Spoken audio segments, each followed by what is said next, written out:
زراعة الأسنان.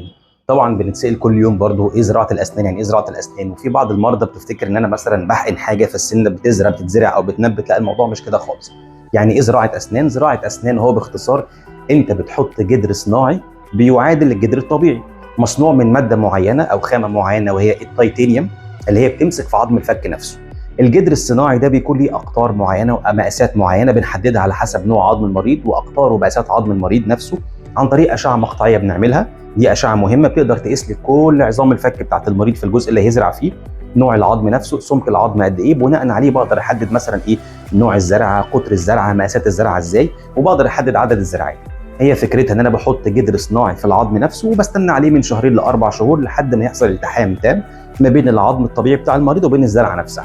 بعد كده نقدر نركب التركيبات بتاعتنا العاديه، سواء مثلا اطقم، سواء تركيبات ثابته، ايا كان، بس هي الزراعه كلها بتكون تركيبات ثابته يعني.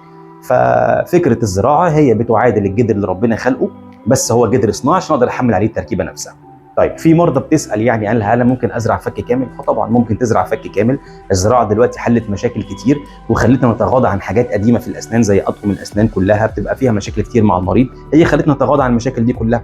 طبعا انا عشان برضو الفيصل في الموضوع بالنسبه لي ان انا اشوف عظم الفك في الاشعه المقطعيه نفسه واقدر احدد هنقدر نحدد زراعات، نحط زراعات او لا. هل لو العظم قليل اقدر اعالجه بعظم صناعي او ماده صناعيه بتحفز انتاج العظم عشان اقدر احط عليه زراعات بعد كده ولا لا. فالخطه العلاجيه للزراعه كلها معتمده على الاشعه نفسها اللي بنعملها. بس فك كامل يتزرع، يتزرع فك كامل لو المريض عنده سكر، بس السكر كنترول، مش سكر مثلا معدي 600 700، والتدخين برضو لازم يكون فيه كنترول كويس قوي عشان نقدر نعمل زراعات تعيش فتره طويله وتخدم مع المريض بقى كأنها حاجه ثابته ياكل بيها كويس وترسم شكل الفك عادي واكنها حاجه طبيعيه.